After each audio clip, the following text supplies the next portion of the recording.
It was the last functioning phone booth in the city, an outdated relic that stood on a forgotten corner near the edge of town. I had passed by it 100 times without a second thought, but that night, something about it caught my attention. The light inside flickered erratically, casting long, uneasy shadows on the pavement. I wasn't sure why, but I felt compelled to stop. The streets were eerily quiet.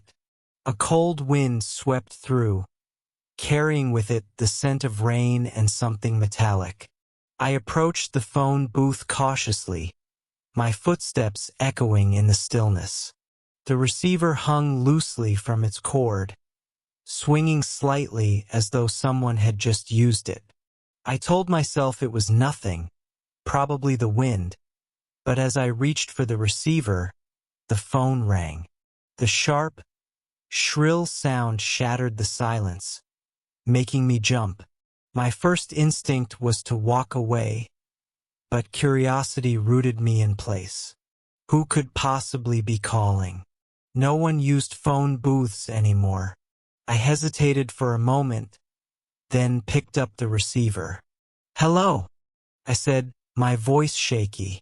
For a moment, there was nothing but static.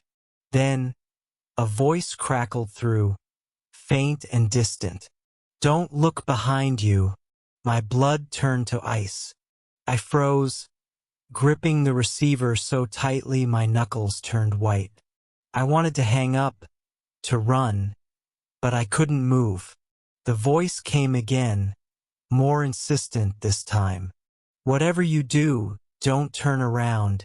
My breathing grew shallow, my heart pounding in my chest. I glanced at my reflection in the glass, and that's when I saw it. Just a shadow at first, a figure standing a few feet behind me. It was tall and motionless, its features obscured by the flickering light. The air around me seemed to grow colder. The voice on the line grew frantic. "They can't hurt you if you don't look. Hang up the phone and walk away. Now!" I wanted to listen. I wanted to drop the receiver and run, but my body refused to obey. Instead, I stood there, frozen in place, staring at the figure's reflection. Slowly it began to move, its head tilted unnaturally to the side, as though studying me. Then it took a step closer. The voice on the line screamed, "Go! Now!"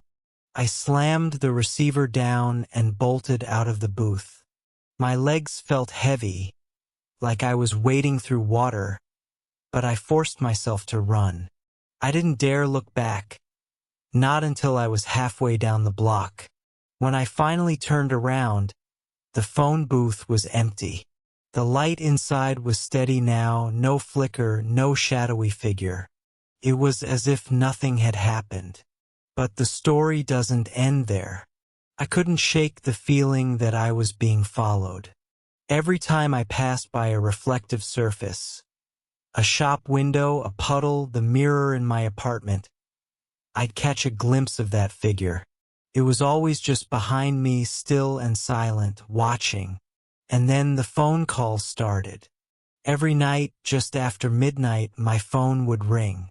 When I answered, there was nothing but static. But sometimes, in the background, I could hear a faint voice whispering, "Don't look behind you. Now, I don't leave my apartment after dark. I keep the lights on and avoid mirrors. But deep down, I know it's only a matter of time before I see it again, standing in the shadows, waiting for me to look."